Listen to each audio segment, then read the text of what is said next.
All right, welcome back for another deep dive. Today we're going to tackle something I think a lot of people struggle with, confidence.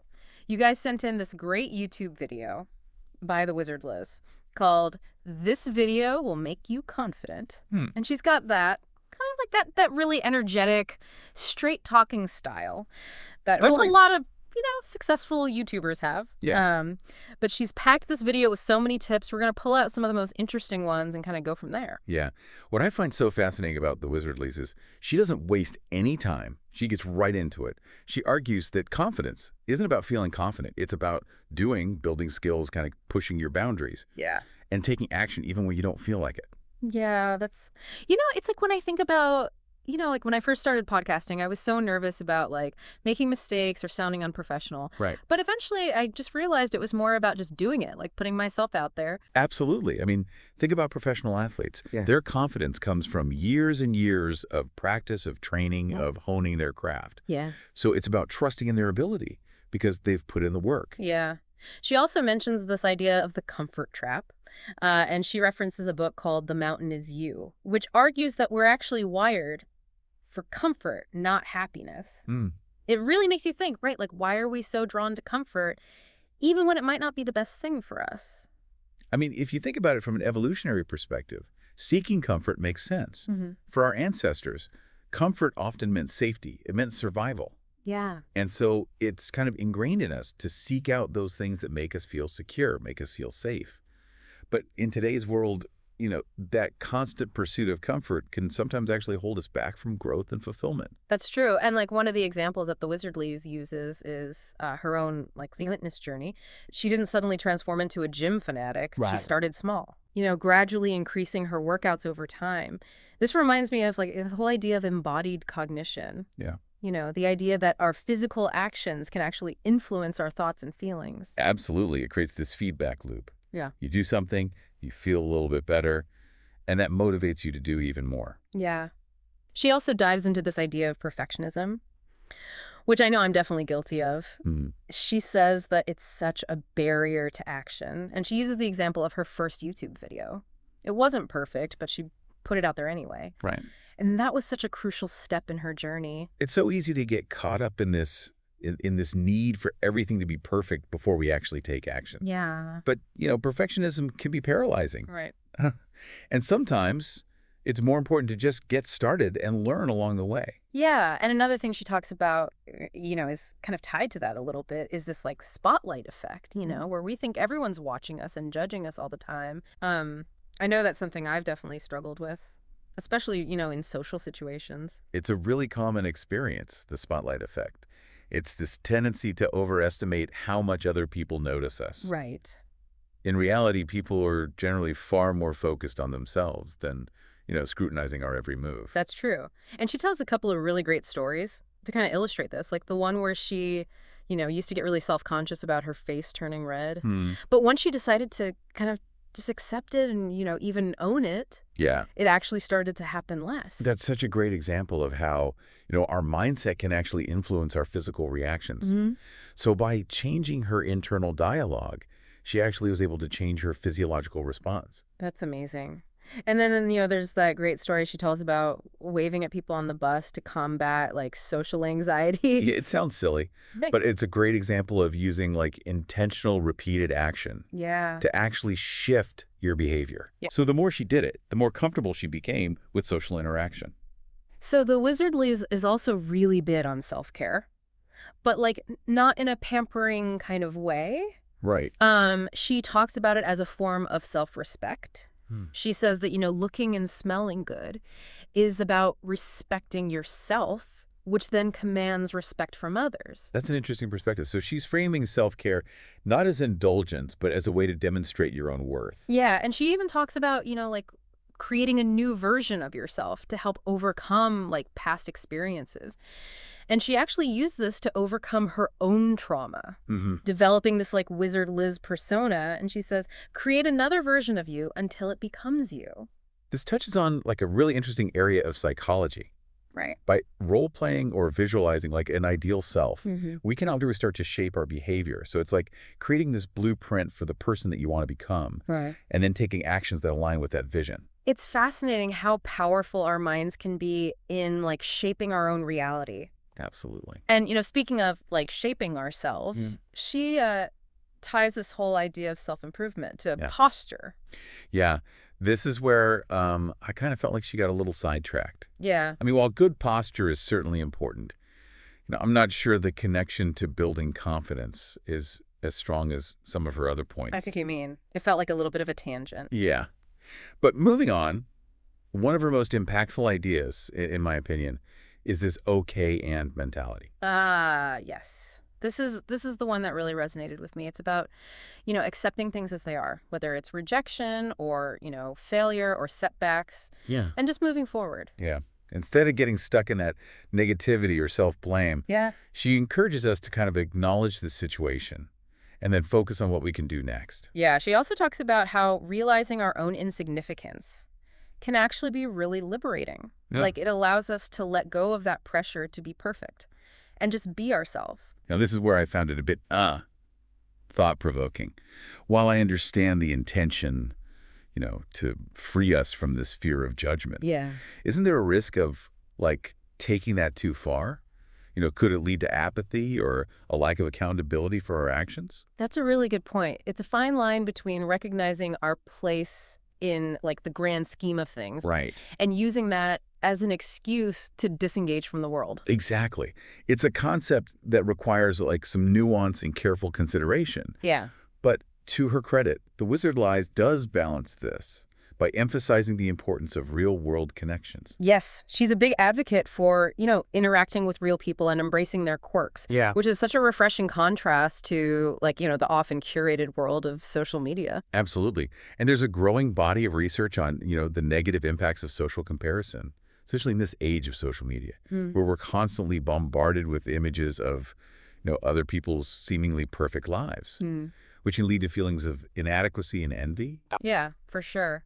I think this is a good place to maybe pause and kind of reflect on what we've covered so far. Yeah. There's a lot to unpack here, and we've really only just scratched the surface of the Wizardliz's advice. Yeah, definitely. Yeah, it really is amazing how much she packs into a single video. Yeah. I mean, we've already covered so much. And there's still, like, these really insightful points to delve into. Yeah, I'm really intrigued by her thoughts on listening. Yeah. She admits that she used to be the type of person who would just dominate conversations, like always interrupting, wanting to be heard. Right. But she realized that by actually listening, she could learn so much more. It's a shift from, like, ego-driven conversation, right, Yeah. to ones that are actually fueled by curiosity Mm. and, like, a genuine desire to connect Yeah. with others on a deeper level. Yeah, I've definitely been in conversations where, like, I was more focused on what I wanted to say next than actually, like, absorbing what the other person was saying. It's something we all struggle with, but, like, becoming a better listener can, it can enrich our lives so much. Because when we truly listen, we open ourselves up to new perspectives, new ideas, new possibilities. Yeah. And she ties this to her belief that, like, we essentially know nothing, which sounds kind of counterintuitive, but, like, when you think about it, it's actually kind of a powerful concept. It is. It's about approaching life with this beginner's mind. Yeah. That, like, sense of wonder and curiosity Yeah. that allows us to constantly learn and grow. So, instead of clinging to these preconceived notions, we actually become open to new information, new experiences. It reminds me of that, that famous Socrates quote, "The only true wisdom is in knowing that you know nothing." It's such a humbling reminder, right, that we always have more to learn. Always. And I think, practically speaking, this translates to, like, active listening, asking thoughtful questions, seeking out diverse viewpoints. Yeah. It's about engaging with the world with that, like, sense of openness and a willingness to, be challenged. Yeah. Now, this next part of the video might be, a bit more personal and maybe even like a little bit controversial, but I think it's worth discussing. The Wizardliz ends her message with this like strong emphasis on faith, specifically using God as an example and believing in, like a higher power that provides. Yeah. And she says, God always provides. And she says this like repeatedly, and she presents it as like a source of strength and resilience Right. when you're facing, life's inevitable challenges. Yeah. And she even shares a movie quote, "There is no good or bad. There's just fate." emphasizing this sense of acceptance for whatever life throws your way. Yeah. And while her language is, specifically religious, I think like the underlying message can resonate with people from various belief systems or even, those who don't subscribe to like any particular faith. Like I see it as cultivating that sense of hope and optimism, that like belief that there's like a greater purpose at play, even when things are difficult. Right. And it's about trusting. Yeah. That even when like we can't see the full picture, Yeah. there's this force, whether we call it God or the universe or simply the goodness of humanity that's working in our favor. It's that feeling that like even when things go wrong, which they inevitably do, we have like the resilience to get through them. Yeah. It's not about denying, the very real struggles and pain that we all experience, but, rather about having that faith that we can overcome them, that we're not alone in our journey. Yeah, it's inspiring, but it also raises questions for me, like how does this idea of like trusting in a higher power reconcile with like personal responsibility? Like if God always provides, does that mean we don't have to put in the effort? Right. That's a great question. I think it's a matter of finding a balance. Believing in a higher power doesn't negate the need for personal action. It's more about having faith that our efforts will be supported, that, we have the strength to persevere, even when things get tough. Yeah, it's like that saying, pray as though everything depends on God, but work as though everything depends on you. It's like aligning, our actions with our beliefs. Precisely. It's about recognizing that, like, we have a role to play in our own destiny, while also acknowledging that there are forces beyond our control. So how do we take all this, all of like the Thewizardliz advice, our own like reflections, and turn it into something actionable? What are the key takeaways for our listener who wants to boost their own confidence? Yeah, it's interesting, right? Like to think about confidence as a journey, not just like a destination. Like it feels like we're always working on it, facing like new challenges that test our confidence. Totally. It's an ongoing process. And what I love about, her approach is that she really does break it down into these like very practical, actionable steps. Totally. Like that, okay, and like such a simple phrase, but like it can be so powerful in shifting our perspective. Like instead of getting, stuck in like the negativity or the self-blame, we can just acknowledge the situation and move forward. Yeah, it's about cultivating that resilience. Yeah. Right? We all face setbacks. We all face rejection. But it's how we respond to those challenges that really defines our confidence. Yeah. And like, she's also big on like those small, consistent actions, right? It's not about like making these drastic overnight changes.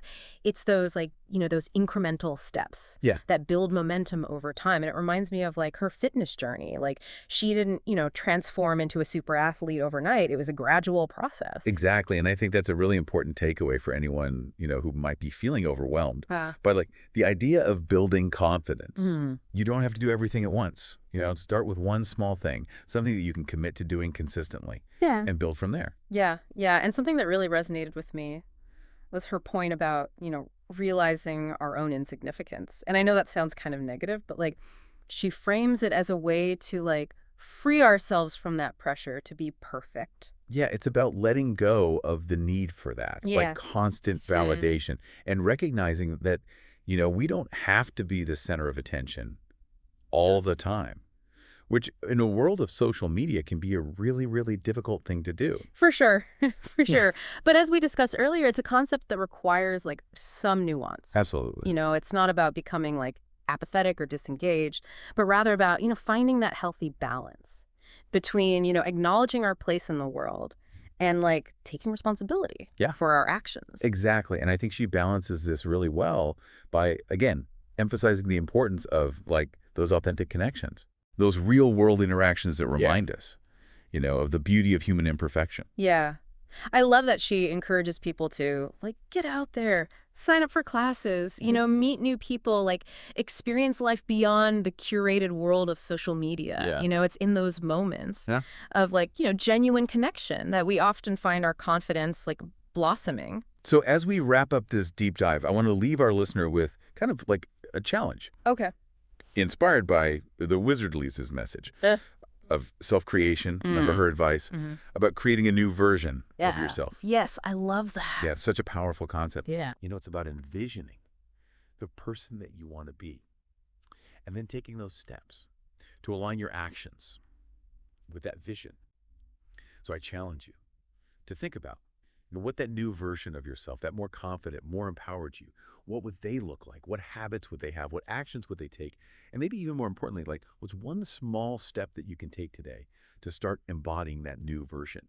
It could be something as simple as, striking up a conversation with a stranger or trying a new activity or simply giving yourself a pep talk in the mirror.